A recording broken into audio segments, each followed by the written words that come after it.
संकल्प की बारी है, स्वाभिमान जगा भारत का, नवयुग की तैयारी है। स्वाभिमान जगा भारत का, नवयुग की तैयारी है। भ्रष्टाचार को अब न सहेंगे, सदाचार की बारी है। भ्रष्टाचार को अब न सहेंगे, सदाचार की बारी है। स्वाभिमान जगा भारत का, नवयुग की तैयारी है। स्वाभिमान जगा भारत का, नवयुग की तैयारी है। जाग उठा है देश सारा, दृढ़ संकल्प की बारी है। स्वाभिमान जगा भारत का, नवयुग की तैयारी है। स्वाभिमान जगा भारत का, नवयुग की तैयारी है। वह शक्ति हमें दो, कर्तव्य मार्ग पर डट जावे। कर्तव्य मार्ग पर सेवा पर उपकार में हम, पर सेवा पर निज जीवन सफल बना जावे। निज जीवन सफल, निज आन मान मर्यादा का, निज प्रभु ध्यान रहे, अभिमान रहे। प्रभु ध्यान रहे। जिस देश में हमने जन्म लिया, जिस देश में हमने बलिदान उसी पर हो जावे। बलिदान उसी पर, वह शक्ति हमें दो दयानिधे। वह शक्ति हमें दो, कर्तव्य मार्ग पर डट जावे। कर्तव्य मार्ग पर सेवा पर उपकार में हम, पर सेवा पर निज जीवन सफल बना जावे। निज जीवन बोलिए सच्चिदानंद भगवान की जय। भारत माता की जय। गौ माता की जय। गंगा मैया की जय। संत वशिष्ठ महाराज की। आप लोग तो इतना अच्छा हिंदी जानते हो, भजन भी अच्छा गाते हो। इधर सबको हिंदी आता है, तेलुगु आता है, मराठी आता है, कन्नड़ आता है, इंग्लिश आता है, उर्दू आता है, पंजाबी भी आंधी है, और 7 भाषाएं। ये तो बिदर एक छोटा नहीं, एक बड़ा भारत है।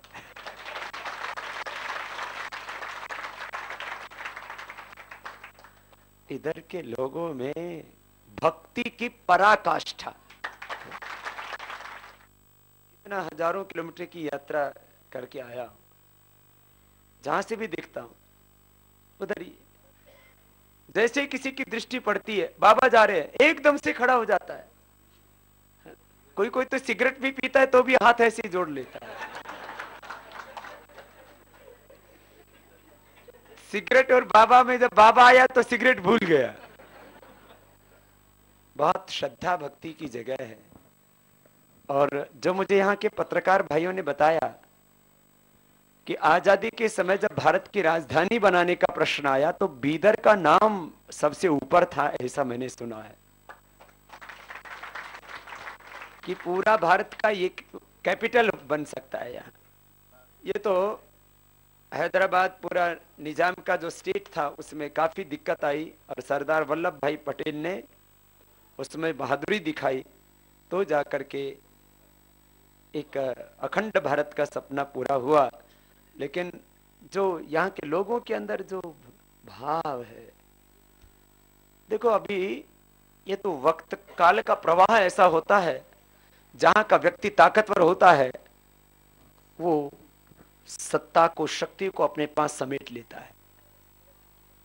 एक समय था जब संत बसवेश्वर जी महाराज ने उस युग में भ्रष्टाचार के खिलाफ, भ्रष्ट आचरण के खिलाफ, रूढ़िवादी प्रथाओं के खिलाफ, जातिवाद के खिलाफ, नफरत और घृणा के खिलाफ, झूठ, बेईमानी, चोरी के खिलाफ और तमाम तरह के जो बाह्य और आंतरिक दोष हैं उनके खिलाफ एक अभियान छेड़ा और सबके जीवन में शिवत्व को प्रतिष्ठापित किया।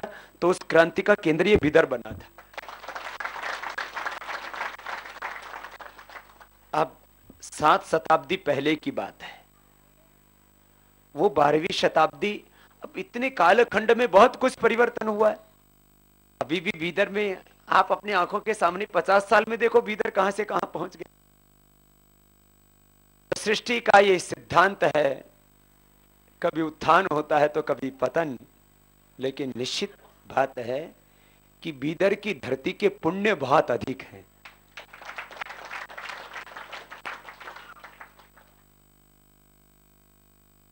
का प्रभाव कभी भी नष्ट नहीं होता है और पाप का प्रभाव भी कभी नष्ट नहीं होता है। पाप व्यक्ति को मारता है और पुण्य व्यक्ति को तारता है। दो है, पाप व्यक्ति को मारता है, पुण्य व्यक्ति को तारता है। मैं सबको एक बात कह रहा हूं, जीवन के बारे में हमको कोई भ्रम नहीं रहना चाहिए। मैं एक बड़ा प्रश्न पूछता हूं सबसे, बहनों से भी, भाइयों से भी, सबसे। हमारे जीवन का सबसे बड़ा दुख क्या है? अब सब अपना अपना उत्तर देते रहो। मां के गर्भ में दुख पाया, वो तो याद ही नहीं, भूल गए। मां का गर्भ में बोलते दुख होता है, लेकिन वो तो भूल गए। दूसरा बोलो, आशा से तो आदमी जिंदा रहता है, वो दुख कहां है? तृष्णा जो है वो कहते दुख देती है, ठीक है। दुष्ट संकल्प, मृत्यु, मृत्यु तो जब आता है तो उससे डरते, लेकिन आने के बाद तो पता ही नहीं लगता कब मर जाते हैं। एक बोला, अब बोलो, एक बोला कि मौत के समय ऐसा हजारों सांप काटने जैसा कष्ट होता है। मैंने कहा किसी ने बोला है? बोले मरने के बाद कोई बोलता ही नहीं। ये तो ऐसा ही हो गया जैसे किसी से पूछा साइनाइड का स्वाद कैसा होता है, बोले खा के किसी ने बताया ही नहीं। दूसरे से पूछा मुक्ति का सुख कैसे होता है, बोले मुक्त होकर के कोई आया ही नहीं। सबसे बड़ा दुख क्या है? निराशा। बोलते जाओ, अच्छी बात। शारीरिक कष्ट तो अश्वगंधा खा लेना, शिलाजीत खा लेना, मिट जाएगा। रोग दुख योग से मिट जाएगा। व्याधि दुख अच्छे उपचार से मिट जाएगा। सबसे बड़ा दुख क्या है जीवन का?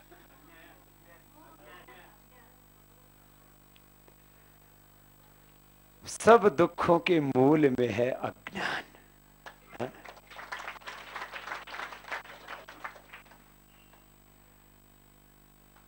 अज्ञान सब दुखों के मूल में है, और जिसको ज्ञान हो गया उसके जीवन में प्रकाश ही प्रकाश है, सुख ही सुख है, शांति शांति है, तृप्ति ही तृप्ति है, निर्भयता है, निश्चिंतता है, निर्लिप्तता है, निर्वैरता है, असंगता है। ये अज्ञान बहुत विराट है।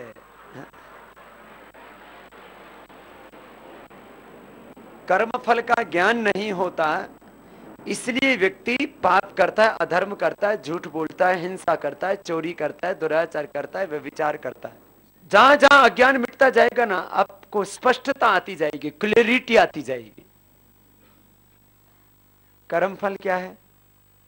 जैसा करोगे वैसा, जैसा बोगे वैसा। कर्म फल यही तो है। हमने पानी पिया तो क्या मिटेगा? बोलो, उसका फल क्या है? प्यास बुझ जाएगा। कोई भी पी के देख ले। रोटी खाएगा तो भूख मिट जाएगा, नींद आ जाएगा तो थकान मिट जाएगी। ठीक है, ये कर्म फल है। और कर्म फल क्या है? मेहनत करोगे, कोई भी मेहनत कर लो, खेत में मेहनत कर लो, दुकान में मेहनत कर लो, ज्ञान पूर्वक मेहनत करना, तो आपको श्रम करने से समृद्धि भी मिलेगी। एक बीज बो, जौ का, राई का, तिल का, बड़ का, पीपल का। बड़ पीपल समझते हैं? हाँ, वट वृक्ष। अब वट वृक्ष, उसका एक बीज बो तो कितना उसमें बीज होता है? गिना है किसी ने? अनंत बीज। एक बीज से अनंत बीज। यह है कर्म फल। क्या है ये? जो हम बोते हैं वही काटते नहीं, जो बोते हैं उसका अनंत गुना अपने को वापस मिलता है। आप सब ने जो दान दिया है, आप सब ने जो सहयोग दिया है, ये भी आपको अनंत गुना होकर के मिलने वाला है। ये सत्य है। वो तुम्हें भी मिलेगा, तुम्हारे बच्चों को भी मिलेगा। और जो तुम गलत करोगे, झूठ बोलोगे, बेईमानी करोगे, हिंसा करोगे, चोरी करोगे, देश के साथ धोखा विश्वासघात करोगे, तो उसका फल भी कई गुना मिलने वाला है। इसलिए मुर्गा खाना है तो खा, लेकिन ये सोच ले तू भी कई बार कटने वाला है।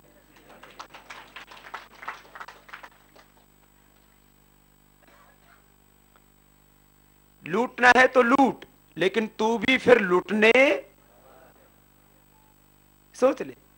तुझे दुराचार व्यभिचार करना है तो कर, HIV आदि होकर के मरेगा तो सो मरेगा ही, लेकिन फिर तेरा कुल वंश खानदान भी, उसमें भी मां बहन बेटियों की इज्जत बचने वाली, तो कर ले।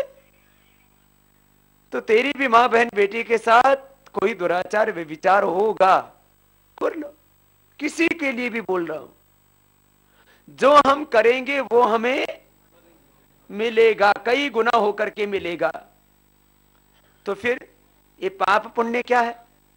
जिससे आपको और दूसरों को सुख मिले वो पुण्य, और आपको और दूसरों को दुख मिले वो पाप। आपको सम्मान करते हैं कोई तो सुख मिलता है कि दुख? बोलो। एक बार भी अपमान कर दे तो आदमी जिंदगी में भूलता,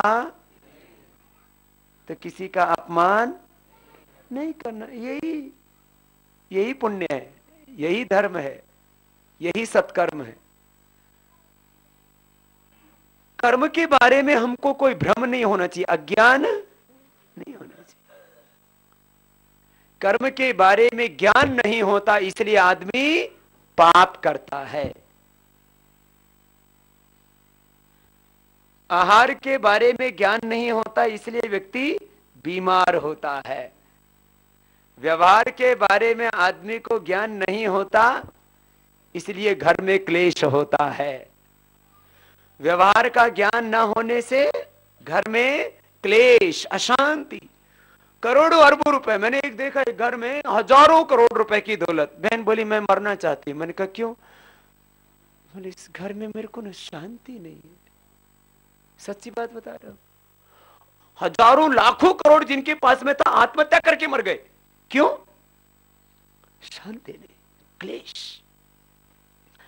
व्यवहार का ज्ञान ना होने से घर में, मन में, दिल में, परिवार में क्लेश।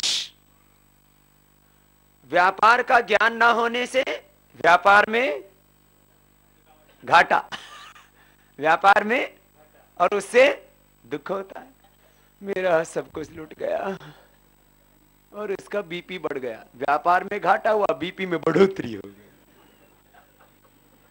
दोनों तरफ लॉस है। एक तरफ घाटा होने से एक तरफ मुनाफा हो गया। व्यापार में लॉस, बीपी में, शुगर में बढ़ोतरी, वेट में बढ़ोतरी, कोलेस्ट्रॉल में बढ़ोतरी, दुख में बढ़ोतरी। व्यापार का ज्ञान न होने से बिजनेस में हानि, घाटा, लॉस। और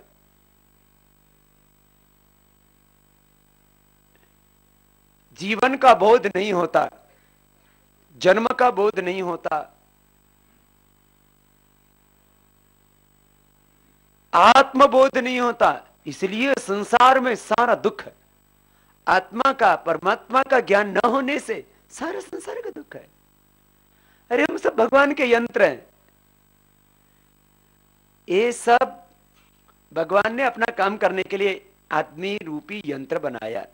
सबसे उत्कृष्ट रचना, भगवान की सबसे श्रेष्ठ रचना क्या? इंसान। भगवान की सबसे श्रेष्ठ रचना क्या? इंसान। किसके लिए बनाया? भोगने के लिए नहीं। देखो, पेड़ बनाए ऑक्सीजन देने के लिए, फल फूल देने के लिए। किसके लिए? इंसान के लिए। गाय बनाई दूध देने के लिए। किसके लिए? इंसान के लिए। धरती बनाई अन्न के लिए। वो अन्न कौन खाता है? इंसान के लिए। गाय, भैंस, पेड़ पौधे सब किसके लिए बनाया? धरती भी बनाई किसके लिए? पानी बनाया इंसान के लिए। सूरज बनाया उसको, इंसान को रोशनी देने। नहीं तो आदमी लाइट पैदा करे ना, आखिर सबको सूर्य की तरफ जाना पड़ेगा। ये सब गैस, डीजल, पेट्रोल सब खत्म होने वाला है थोड़े दिनों में। कोयला भी खत्म होने वाला है। सबको कहां जाना पड़ेगा एनर्जी के लिए? सूर्य की ओर। वैकल्पिक ऊर्जा का सबसे बड़ा स्रोत वही है, solar energy and water energy. पन बिजली और सूर्य ऊर्जा, यही आगे वैकल्पिक ऊर्जा के स्रोत होंगे। सूर्य इंसान के लिए बनाया, धरती इंसान के लिए बनाई, चांद इंसान के लिए बनाया, दिन और रात इंसान के लिए बनाए, सब जीव जंतु इंसान के लिए बनाए, सब कुछ इंसान के लिए बनाया। ये इंसान किसके लिए बनाया है?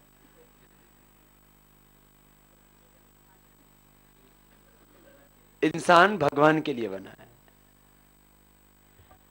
भगवान को काम करना था अपना, भगवान को दिव्य कर्म करने के लिए अपना ही हाथ है। तो ये हाथ मेरे नहीं, ये किसके हैं? भगवान के दिए हुए, उसी की सौगात है और इसमें शक्ति उसी की दी हुई है। जिस दिन वो चाहता है उस दिन अपनी सारी शक्ति खींच लेता है। आधी आधी शक्ति खींचता है तो पैरालिसिस होता है, आंख से दिखना बंद हो जाता है, कान से सुनना बंद हो जाता है। थोड़ी थोड़ी शक्ति खींचता है तो हम बीमार होते हैं, और पूरी शक्ति खींच लेता है तो मृत्यु हो जाती है। तो भगवान को देखना था इस संसार को, इसलिए आंख बनाई। देखने के लिए आंख चाहिए ना। भगवान को ज्ञान देना था इस धरती को, इसलिए भगवान ने अपना ज्ञान देने के लिए हमारा दिमाग बनाया। करना तो भगवान को है, लेकिन हम यंत्र बने। ईश्वर सर्वभूतानि हृदयेषु अर्जुन तिष्ठति ब्राह्मयेन सर्वभूतानि यंत्रारूढ़ानि मायया प्रकृति क्रियमाणानि गृह कर्माणि सर्वस अहंकार विमूढ़ात्मा कर्ता अहमिति मन्यते। तू करता नहीं है, तो निमित्त मात्र है। निमित्त मात्र भव सब व्यसाचन। तो मस्तिष्क में प्रेरणा कौन दे रहा है? मस्तिष्क में ज्ञान किसका? आंखों में देखने की शक्ति किसकी? कानों में सुनने की शक्ति किसकी? वाणी में बोलने की शक्ति।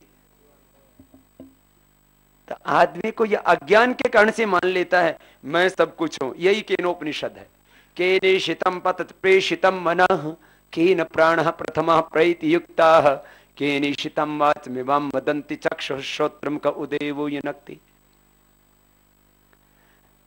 यन मनसा न मनते येनाहुर्मनोमतं तदेव ब्रह्म तं विद्धेनेदं यदिदमुपासते यश्रोते न शृणोति येन श्रोत्रमिदं श्रुतं तदैव ब्रह्म तं विद्धेनेदं यदिदमुपासते यच्चक्षुषा न पश्यति येन चक्षुंसि पश्यति तदेव ब्रह्म तं विद्धेनेदं यदिदमुपासते यत् वाचा अनभिततन ये नवा कब विद्यते तदेव ब्रह्म तम विद्येनेदम यदिदम उपासते।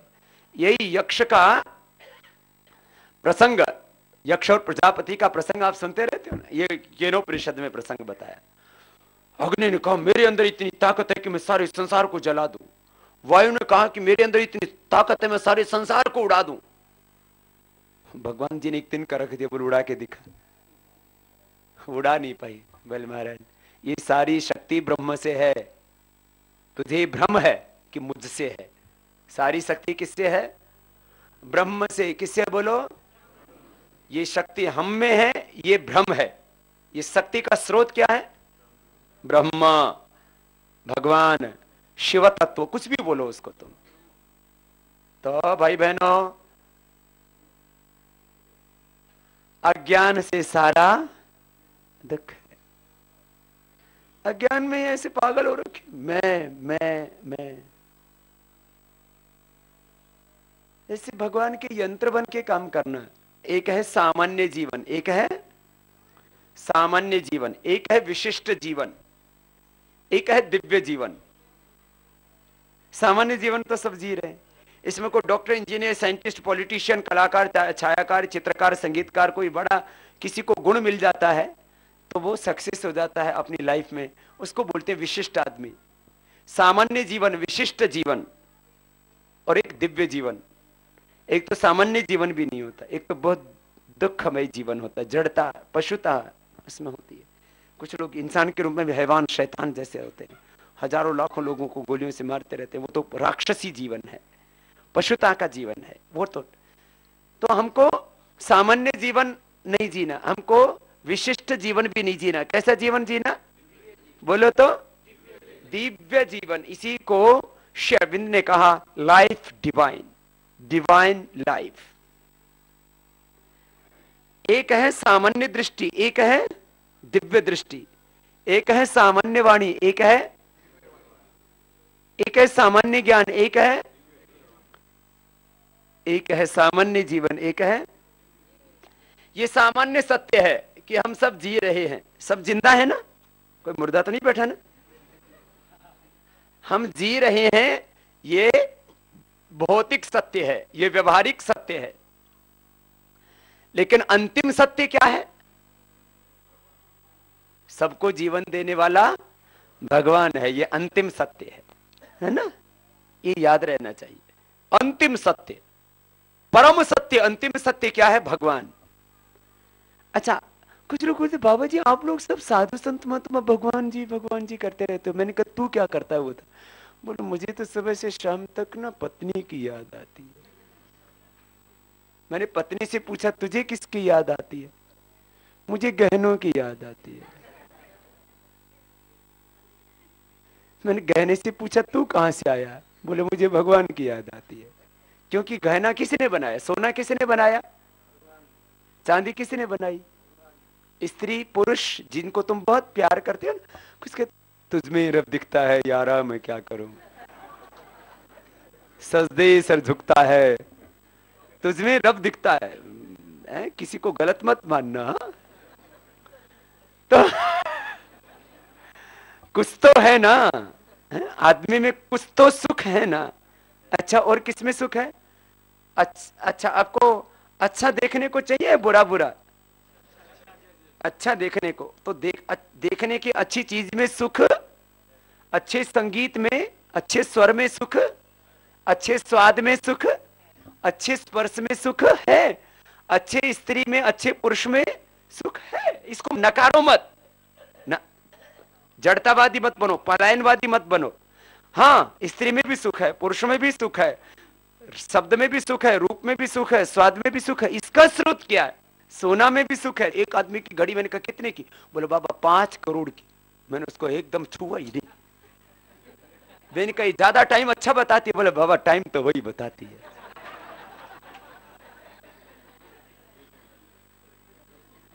फिर मैंने उसमें 5 करोड़ की घड़ी में मैंने कहा भाई इसमें कहां सुख है? मैं देखता रहा। फिर जैसे बच्चा होता है ना, उसको आप हीरा दे दो फेंक देता है। मैंने कहा इसमें कहां सुख है? बोलो चलो ये मान लो ये प्लेटिनियम, आजकल वो प्लेटिनियम ना, वो वो सोने से भी महंगा है।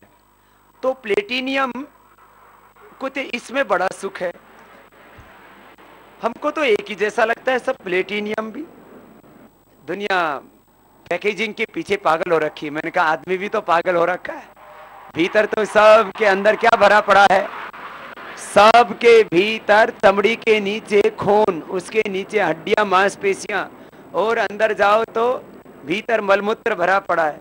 ये सब, ये बोलते नहीं गोरा है, ये काला है, ये गोरी है, ये तक ऐसा है वैसा है, ये सब क्या है? पैकेजिंग कर रखा है। पैकेजिंग के ऊपर लट्टू पैकिंग पर लट्टू हो रखे सब। पैकिंग तो तुम्हारी पैकिंग कर रखी है ये सब। सब अलग अलग पैकिंग कर रखी है सबकी। सबके भीतर मटेरियल एक जैसा, पैकिंग अलग अलग, material same. Blood, bones, brain, heart, liver, kidney सबका डिफरेंट है, तो सबका पैकेजिंग अलग अलग है। दारू भीतर एक जैसा है, बोतल अलग अलग है।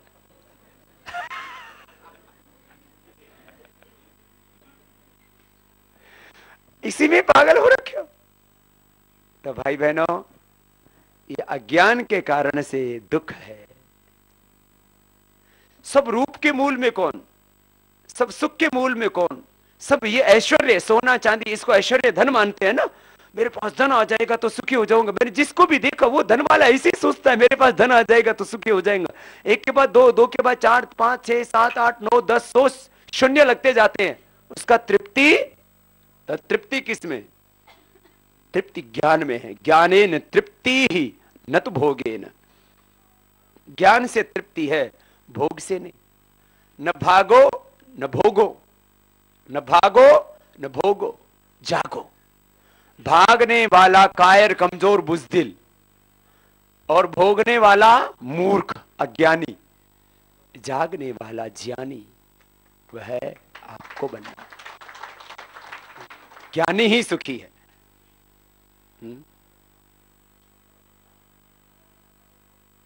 फिर बोले बाबा जी आप लोग क्यों साधु बने? हमारा संस्कार ही नहीं था शादी करने का, क्या करें? हमको लगा हम एक से प्यार करें तो फिर तो एक में बंध जाएंगे। हमने कहा हमको सबसे प्यार करना है। आज इसी देश ही नहीं, दुनिया की करोड़ों माँ बहन बेटियां हमसे प्यार करती हैं, और करोड़ों माँ बहन बेटियों और भाइयों से हम प्यार करते हैं। हमारा प्रेम खत्म नहीं हुआ, वो विराट हो गया।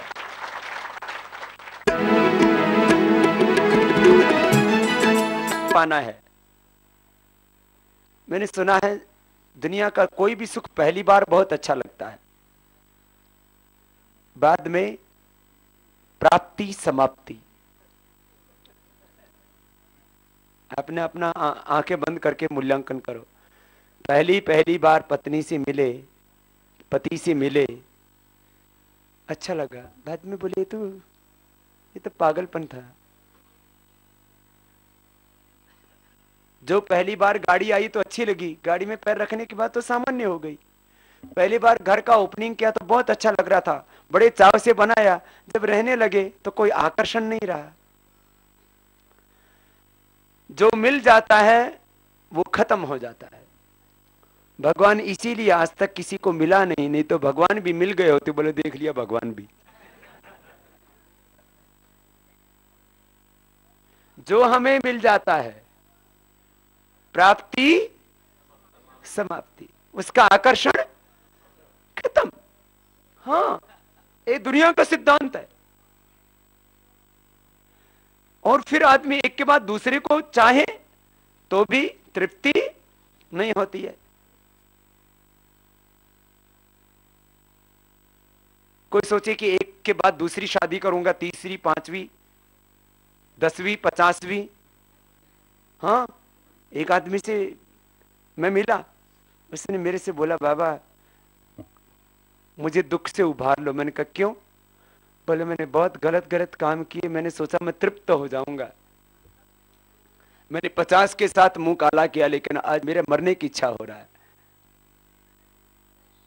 ये कहीं तृप्त नहीं होता, ये पागलपन है। भोग से व्यक्ति कभी तृप्त,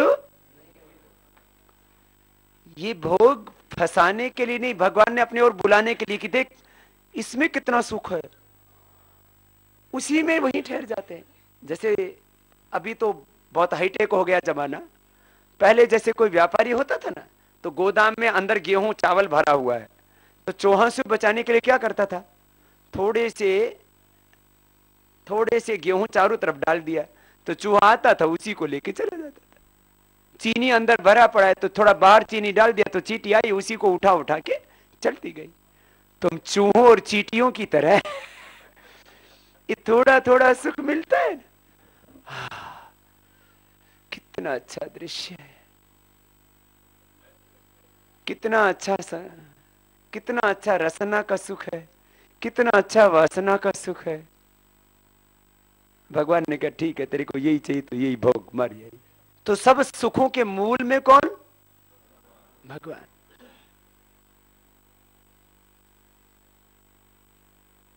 इसलिए साधु संत फकीर वाह वाह मौज फकीरा दी, कभी तो ओढ़े साल दुसाला, कभी गुदड़ी फटियां लीरा दी, कभी तो खावे चना चबेना, कभी लपटा ले दे खीरा दी, वाह वाह मौज फकीरा दी। हाँ, ऐसा आनंद मस्ती में रहो ना, जो सारी दुनिया का मालिक है भगवान, हम उसके हैं संतान, उसके बेटे बेटी।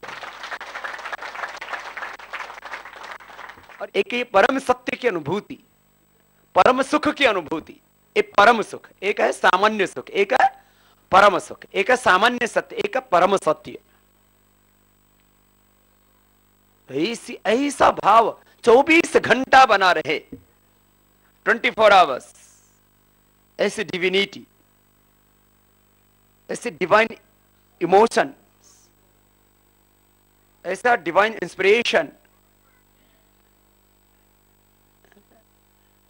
ऐसी डिवाइन पीस, ऐसा दिव्य सुख, दिव्य शांति, दिव्य ज्ञान, दिव्य आनंद 24 घंटा मेरा मालिक भगवान है।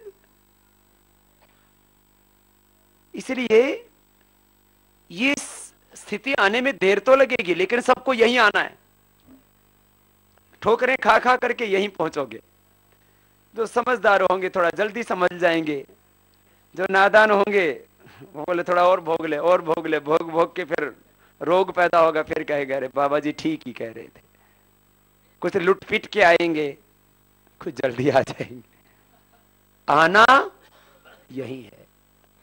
जीवन की परिणति, जीवन का अंतिम परिणाम, जीवन का अंतिम ध्येय, अंतिम लक्ष्य वो यही है, परम सत्य की अनुभूति। ऐसी चेतना में सबको जीना है।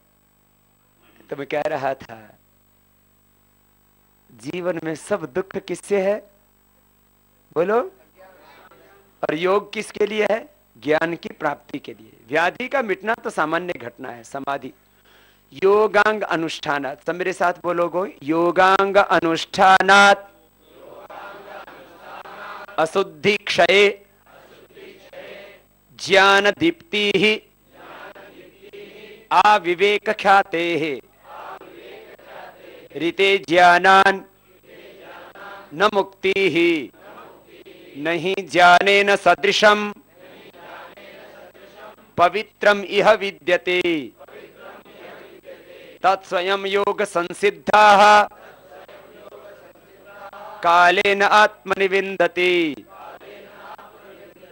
अग्निमेले पुरोहितम यज्ञ सदैव मृत्युजम होतारम रत्नधातमम। ऐसा गीता में भी आप पूरा पढ़ोगे, वहां पे यही कहा, ऊर्ध्वम गच्छन्ति सत्वस्थाः मध्ये तिष्ठन्ति राजसाः जघन्य गुणवृत्तिस्थाः अधो गच्छन्ति तामसाः। अच्छा, अपने शरीर में सबसे ऊपर क्या है? सर में क्या है? मस्तिष्क में क्या है? ज्ञान। तो अपने शरीर में सबसे ऊंचा किसका स्थान है? सबसे ऊंचा स्थान ज्ञान का। ज्ञान पूर्वक देखना, ज्ञान पूर्वक, ज्ञान पूर्वक, ज्ञान पूर्वक, ज्ञान पूर्वक काम करना, ज्ञान पूर्वक भावना रखना। हाँ, कुछ तो बोले बाबा जी मेरे तो दिल में ऐसे ही प्यार आ गया। मैंने बोला आंख तो थी। बोले प्रेम अंधा होता है, दिल को आंख नहीं लगी होती। ये बहाने लगाते हैं उद्दंड लड़के लड़कियां, दिल को आंखें नहीं होती। अरे हाथ को आंख होती है क्या? ज्ञान की आंख सबको होती है, दिल को भी होती है। ये बहानेबाजी मत करो, इससे दुख पाओगे। तो जीवन का सार क्या? ज्ञान और भक्ति पूर्वक कर्म करना, यही है काये कवे कैलासा। तो जीवन में सबसे ऊंचा स्थान किसका? हम हिरण की तरह दौड़ सकते? इसका मतलब हिरण से कमजोर है? दौड़ तो नहीं सकते आप। हिरण जैसी गति हम में नहीं है, शेर और हाथी जैसी शक्ति हम में। हम हाथी जैसे बलवान, हम हिरण जैसे गतिमान, तो फिर क्या हम उनसे कम है? तो हमारे अंदर सबसे ऊंचा क्या है? लेकिन ज्ञान को तो हमने गिरवी रख रखा है। प्यार करते हैं तो ज्ञान से काम नहीं लेना, कर्म करते हैं तो ज्ञान से मतलब ही नहीं है, खाते हैं तो ज्ञान से मतलब ही नहीं है। तो फिर पागल तेरे को फिर आदमी क्यों बना था?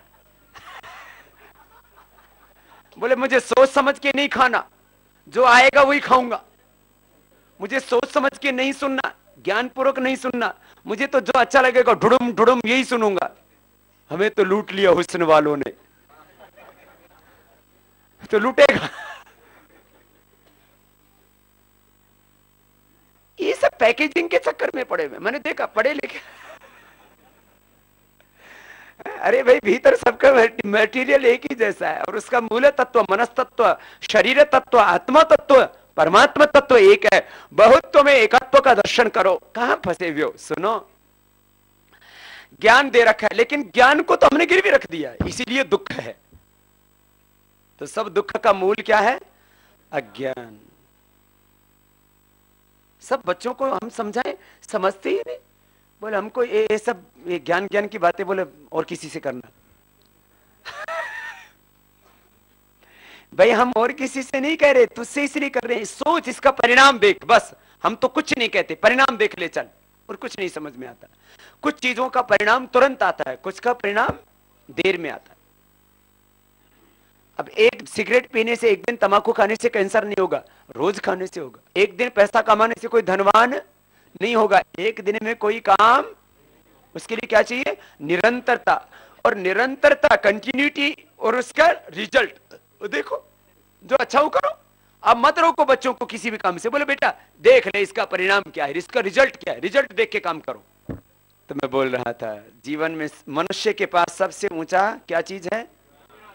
और ज्ञान से ही हम हैं महान, ज्ञान से ही हैं हम, और ज्ञान से ही कहलाते हैं इंसान, ज्ञान से ही कहलाते हैं।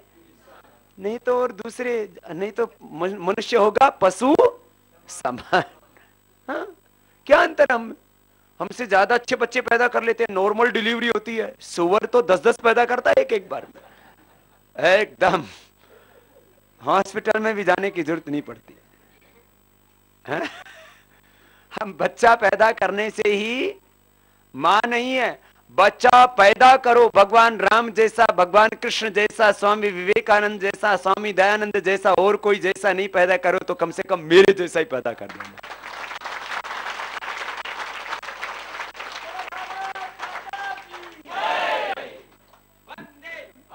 तो मां बनना, अच्छी मां बनना, अच्छे पिता बनना। पिता वह नहीं है जो बच्चों को केवल विरासत में संपत्ति दे करके जाता है।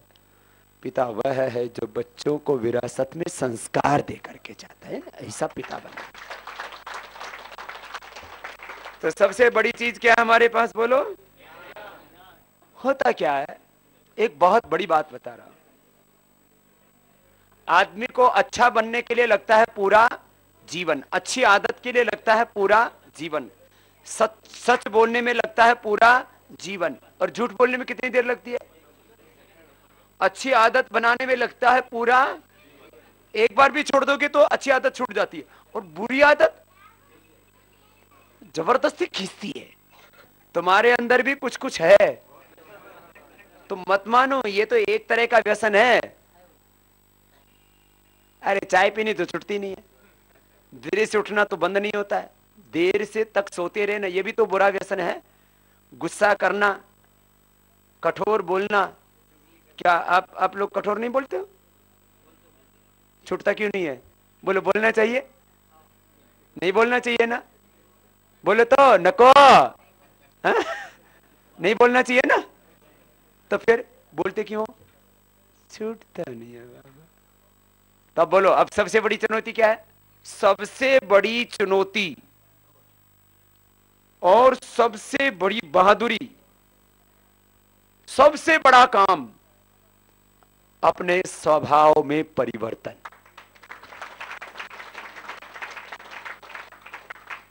अपनी आदतों में परिवर्तन। बार बार सोचते हैं हमको गुस्सा नहीं करना, फिर भी गुस्सा बोलो आता है।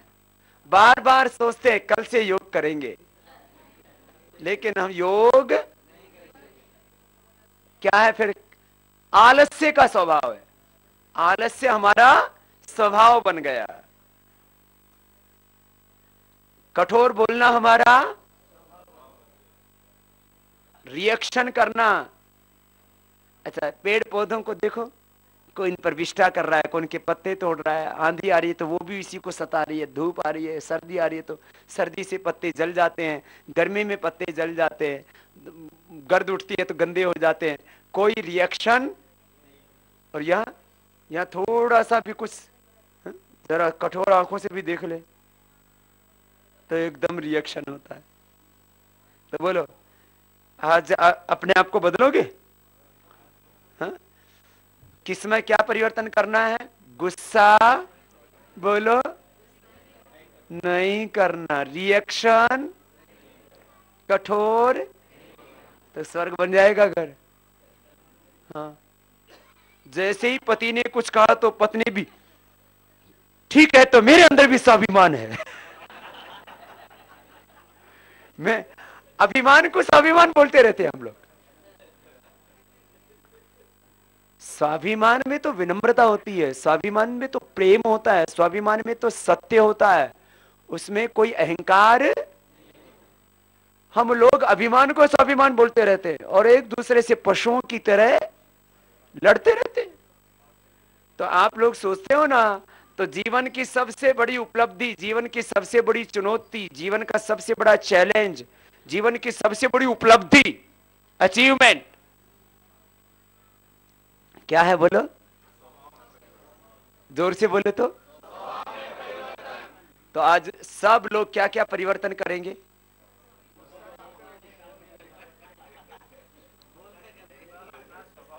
तुम लोग बोल रहे हो गुस्सा नहीं करेंगे, गुस्सा नहीं करेंगे, बाबा जी के सामने ऐसे ही बोल रहे हो जैसे वो उधर से पंछी उड़ रहे थे।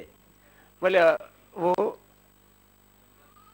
भेलिया आएगा हमें फंसाएगा, हम नहीं फंसेंगे, हम उड़ जाएंगे। जो जाल बिछाता है ना, बोले जाल बिछाने वाला आएगा हमें फंसाएगा, हम नहीं फंसेंगे, हम उड़ जाएंगे। वो जो दूसरे दिन तो पंछी फंसाने वाला था, बोले तो सब तोते समझदार हो गए, ये कोई फंसेगा ही नहीं। फिर जाल आया और सब उसमें फंस गए, और फंसे फंसे भी बोलिए, फंसे फंसे भी बोल रहे हैं जाल बिछाने वाला आएगा हमें फंसाएगा, हम नहीं फंसेंगे, हम उड़ जाएंगे। हम लोग ऐसे ही है, हम बोलते रहते हैं हम बदलेंगे, युग बदलेगा, हम बदलेंगे, जग बदलेगा।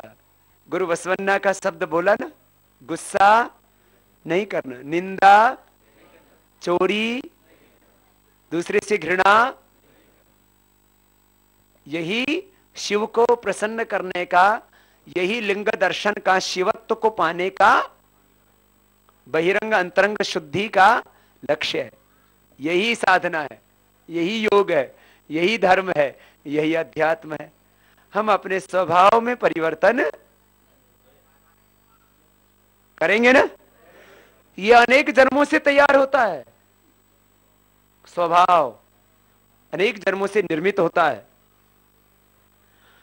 और ये स्वभाव अनेक जन्मों तक आगे भी जाता है। जैसे जीन्स ट्रांसफर होते हैं ना, ऐसे स्वभाव भी ट्रांसफर होता है, अपने से भी माँ बाप से भी। भाई बहनों, आज आपको ये सब बातें इसलिए कही कि हमको अज्ञान से मुक्त होना है, और अज्ञान से मुक्त हो गए तो बुरी आदत भी, ये अज्ञान से बुरी आदतें हैं। जब तुम उसका परिणाम सोचोगे, गुस्से का परिणाम, प्रतिक्रिया का परिणाम, उससे कितना जहर घुल जाता है ना अपने शरीर में। तो जब ज्ञानमय जीवन होगा तब हमारा सामान्य जीवन नहीं, विशिष्ट जीवन नहीं, कैसा हो जाएगा? दिव्य जीवन। और सामान्य चित्त नहीं, निम्न चित्त नहीं, उच्च चित्त नहीं, दिव्य चित्त, दिव्य चेतना, उच्च चेतना। तो मुझे लगता है आज के बाद अब दोबारा तो नहीं फंसोगे ना? ये आदमी को ना पता नहीं बार बार उठाते हैं, फिर सो जाता है, बार बार जगाते हैं, बार बार इसको याद दिलाते हैं तू कौन है, फिर बाद में वही। ये आदमी को कितना सिखाते हैं, फिर वही ढाक के तीन पात। पहले पहले तो लगता है बाबा जी आप एकदम सही बात कर रहे हो, यही जीवन का सत्य है, लेकिन फिर वो सत्य हमारा विस्मृत हो जाता है। तो अब सत्य को भूलना, तो मैं ऐसा विश्वास रख सकता हूं ना, मैं सोचता हूं यदि एक बार सब लोगों को मेरी बात समझ में आ जाए तो फिर मुझे रोज नहीं कहना पड़े, फिर कुछ आगे नया कहूं, कुछ आगे नया करूं। लेकिन क्या करूं, यहीं से निकालना मुश्किल हो रहा है। बार बार अज्ञान में गिर जाते हैं, बार बार गलत स्वभाव कारण से वहीं फंसे रह जाते हैं। मैं तो अपनी करुणा के कारण से ये सब कह रहा हूं। जैसे माता पिता अपने बच्चों को चाहते हैं कि वो सुखी रहें, ऐसे ही हमारे संत, हमारे गुरु, हमारे बड़े हमारा हित चाहते हैं और हमें सुखी देखना चाहते हैं, इसलिए हमको ज्ञान देते हैं, हमारे गलत स्वभाव को छुड़ाने के लिए हमको प्रेरणा देते हैं। मुझसे लोग कहते बाबा जैसा आप सोचते हो क्या जमाना ऐसे सोचेगा? मैंने कहा सोचे तो होगा वैसे ही, क्योंकि हर आत्मा ना सत्य का उपासक है। गलत काम करके बहुत आत्मग्लानि होती है, अपराध बोध होता है सबको। कोई भी गलत काम कर लो, दुराचार, व्यभिचार कर लो, हिंसा कर लो, चोरी कर लो, झूठ बोल लो, गुस्सा कर लो, कुछ भी गलत काम कर लो, गलत खा के, गलत पी के, गलत करके अंदर से आवाज आती है ऐसा मत कर, और अंदर से कई बार आदमी संकल्प भी लेता है ऐसा नहीं करूंगा। तो जो लोग एक प्रश्न करते हैं ना, बाबा जी आप तो सत्य की बात करते हो, धर्म की बात करते हो, न्याय की बात करते हो, ये क्या सत्य धर्म न्याय स्थापित होगा? मैंने कहा हाँ। क्यों? वो इसलिए कि कोई भी आत्मा गलत करके प्रसन्न, गलत काम करके, कैसा भी गलत काम करके उसको क्या होता है? दुख। उसको क्या होता है? अपराध बोध। उसको क्या होता है? आत्मग्लानि। अपनी ही नजरों में इंसान गिर जाता है। अब सोचना, गलत करके दूसरों की नजरों में तो गिरेगा, तब गिरेगा, अपनी नजरों में आदमी पहले ही गिर जाता है। तो यही धर्म है। कुछ भी गलत काम करने में आत्मा साथ, हिंसा करने में, झूठ बोलने में, चोरी करने में, दुराचार करने में, और डरता रहता आदमी। दुराचारी आदमी दुराचार करने भी जाता है तो सोचता है कोई देख ना ले, ये रेव पार्टी। मैंने तो पहले बहुत देर में पता लगे रेव पार्टी होती क्या है। तो जब भी वहां कैमरे जाते हैं तो सब बच्चे ऐसे ऐसे सिर ढक लेते। क्यों ढकते हो सिर? जिस काम को करने में तुम्हारे शर्म आ रही है, इसका मतलब तुम्हारा आत्मा तुम्हारा साथ नहीं दे रहा है। यही धर्म का मर्म है, जीवन का, जगत का धर्म मर्म समझो। अपनी शक्ति को समझो, अपने देश की शक्ति को समझो। मैं रोज बोलता हूं, अरे तुम्हें भगवान ने प्रथम होने की शक्ति दी है, सबको प्रथम होने की शक्ति। तुम चाहो तो दुनिया के सबसे ज्यादा बलवान, दुनिया के सबसे ज्यादा धनवान, दुनिया के सबसे ज्यादा बुद्धिमान, दुनिया के सबसे लोकप्रिय इंसान बन सकते हो। हमें भी प्रथम बनना है और अपने देश को भी प्रथम कोटि का राष्ट्र, उसमें है वो शक्ति। भारत में तो ये पाप अन्याय अधर्म खत्म हो जाएगा, उस दिन भारत विश्व की महाशक्ति बनेगा और भारत के उदय में पूरे विश्व का उदय होगा। हिस्सा हमें एक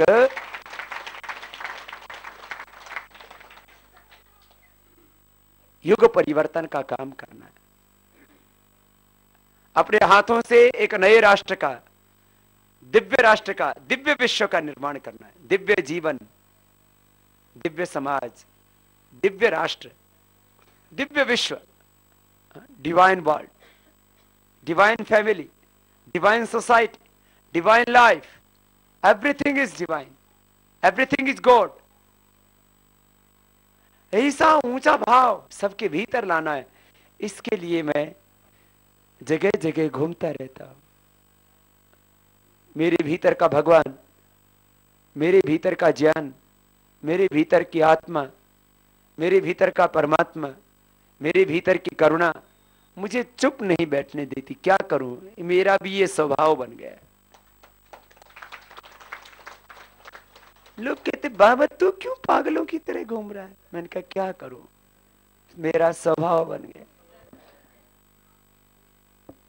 जैसे लाख कोई चाहे शराबी की शराब नहीं छुड़ा पाता, तो हमने भी कुछ ऐसी पी ली है, उतर ही नहीं रही, क्या करें।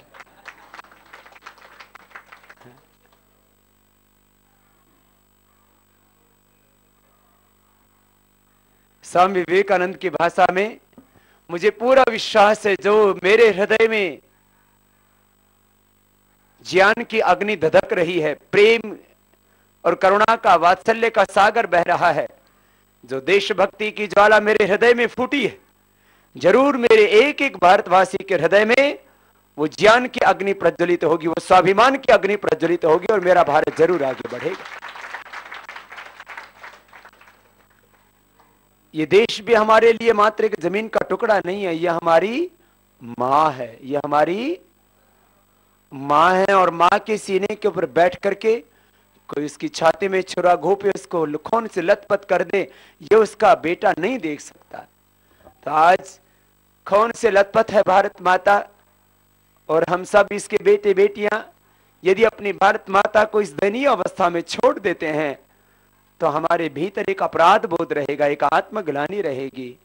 हमें अपराध बोध के साथ, आत्मग्लानि के साथ